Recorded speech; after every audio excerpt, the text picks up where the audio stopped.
Hi, welcome to Governmental and Not-for-Profit Accounting. I see you found the introductory videos. Great. I bet you're going to do well in the class. So this video I'm going to talk just a little bit about what's out here in Blackboard, and so you'll know how to navigate around and what to do. So the class is set up by weeks, and each week I'll change out the folder that's here on the home page. Alright, so you open up Blackboard, and right now you should see week 1 available. Hopefully you've already gotten started before week 1 was over. So that's where the course content is. I did put a little summary of our course and what's due in what week right here. That's also on the syllabus, of course. So if you were so you can see which chapters we're doing by week, basically. Every chapter has a homework that's worth 10 points, a quiz that's worth 10 points, and then at the end of the week, you take an exam over the chapters. And the exam kind of follows along like the quizzes, same kind of multiple choice questions. The homeworks you submit through the assignment link, and I'll show you that in a minute. You'll either work them in Word or Excel and upload them through assignments, and I'll grade them for you. So to get started on the class, you may also want to watch the syllabus video just to make sure you understand how grading works. You'll need a book. I'll talk more about that in the syllabus. I do have this book on reserve at the library, so if you want a free copy, you can use it there for, I think, 2 hours at a time. Alright, so let's look at week 1.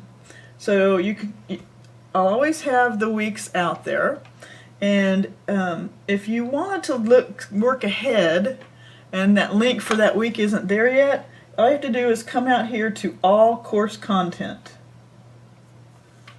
Alright, and there's all the weeks plus the introduction videos.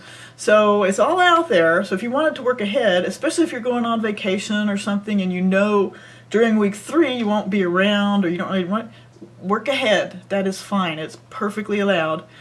But the weeks do have due dates, so you need to finish week 1 by week 1's due date. I've set them all up to be due on the Mondays. So sort of like I figure, if you want to work, if you have a job during the week and then on the weekend you work on the stuff, and then by Monday night you need to be done with the homework, quiz, and the exam. So all the homeworks, quizzes, and exams are all due at once. So keep that in mind. So week 1 we're going to do 3 chapters. All the rest just have 2. The reason we're doing 3 is because one's an introduction, and it's not that big of a deal. So obviously you would click on a chapter link and open that up, and within each chapter it gives you a little hint on, read chapter 2, think about this as you're reading. There's a PowerPoint available if you want to open that up and use it, that's fine. There's a set of videos, alright, and with these videos, some of them are just me going through the PowerPoint. Sometimes there may be something extra. So for chapter 2, for example, I thought it might be nice to go through the book and explain some of those financial statements to you. Not every single one, but I made a few videos explaining the financial statements out of the book. So not every chapter has that. A lot of chapters are just me doing the PowerPoint. And actually for this chapter I gave one more, for those maybe not super experienced with Excel or I'm not sure what I expect from that homework using the Excel. I made a little video that I talk about my expectations for the homework. So not all homeworks have that for sure, but there's always going to be a set of PowerPoints videos, and I split them up into 2, 3, 4 videos just because who wants to watch a video that's an hour long, right? So anyway, there's going to always be a week to work on and a chapter to work on. So you do the reading out of the book, right? It's not a bad book. It's a good book. It's not onerous to read. You may want to watch the videos. Then every chapter is going to have a homework link, or maybe 2. This one has 2. There's 2 separate problems you're going to work. So every chapter is going to have a homework, and this one's worth 3 points and this one's worth 7 points. So I'd expect you to read that. This one says, work homework exercise 2-1 parts C, D, and E. So go to your book. They're all out of the book. All the homeworks are out of the book. Go to the book, see what that problem is, type it in Word, and upload it here. Right? So you have to click on that, and then you would use Browse My Computer, attach files, and upload it, and then I'll get that and grade it and give you the grade. So you need to use the links for your homeworks. You don't email them to me, you use those links. All right? And what else? So each chapter has this stuff.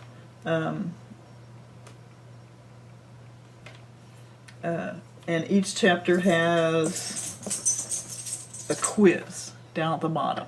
So the quiz is due. So they're all due at the same time. The homeworks for all 3 chapters, the quizzes for all 3 chapters, they're all due that Monday evening. So you have the whole week through Sunday, and then by Monday evening you need to have completed week 1.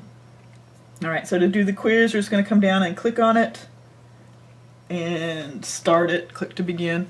Now these quizzes, I want you to be able to use them to study for the exams and for the final. So here's how I set them up. You go through it the first time for a grade. All right, so you take the quiz and you get a grade. And that grade is what sticks. All right, but you can go back and look at it and retake it over and over again. And that way you can study and use it. No time limit, open book, open note. So these quizzes should help you look back through the chapter and read a little more to find the exact right answer. You should be able to make 100 on all the quizzes. So you have all the time in the world to take it the first time. No time limit, just take it, just make sure you get it right and submit it. Go through the book, use the book. Then after that, if you want to look at it some more, that's fine. It's not going to change your grade. So if you missed one on the first take, it doesn't help you to go back and redo it. It might help you to study, but it doesn't change your grade. So that's how the quizzes work. The tests, right, are in the week folders. All right, so every week, right, you're going to go through the chapter folders. Then at the end of the week, after you've done all the work, all the homework, all the quizzes, and you're feeling pretty good, then you take the exam. All right, now the exam is a 1 take, right? Closes when the week is up. So if you start it, you have to be sure you're going to finish it before midnight on that Monday, because it's going to close. So you have to take the exam. You get 1 shot at it. It's open book, open note, but you only have 1 hour. So you need to have studied well enough to be able to, at least made an outline, understand where stuff is. So if you need to look it up, you can do it fast, because you have 1 hour to answer 25 questions, multiple choice. It's very similar to the quiz questions, so it's not like you'll be, like, oh my gosh, what is this? So if you've taken the quizzes and you do pretty well on them, you should be fine on the exams, but the exams cover all the chapters for the week. So this week happens to have 3. Future weeks will have 2 chapters, about equally divided among the chapters. The questions on the quizzes are worth 1 point each, so you get 10 points per quiz. Questions on the exams are worth 2 points each, so you get 50 points for an exam. And that's what you do. You just go through week by week and do homework, do quizzes, then take the exam for the week. Then at the end, you'll get to a final exam, and then you'll be done. It'll go fast. Do not get behind. And there's not late assignments, so you have to keep up. You have to do them by their due dates. If you aren't going to be here and you won't be at the computer, you don't get to extend your due date. You need to get it done before the due date, all right? Because it's all out there. You can do this. I've tried to keep it pretty high level. It's not like I expect you to be able to go and do governmental accounting when you leave here. I expect you to understand the concepts, the terms, how the accounts work. And be able to use the information you gain from this class to self-study for the CPA exam. It's about 10% of the FARS section. So it's not really a lot of the CPA exam, but it is in the FARS section and it is in there, so you'll need some information on it. All right, well, I wish you good luck with the class. Get in touch if you need to. Go look at that syllabus video to make sure you understand how the grades work.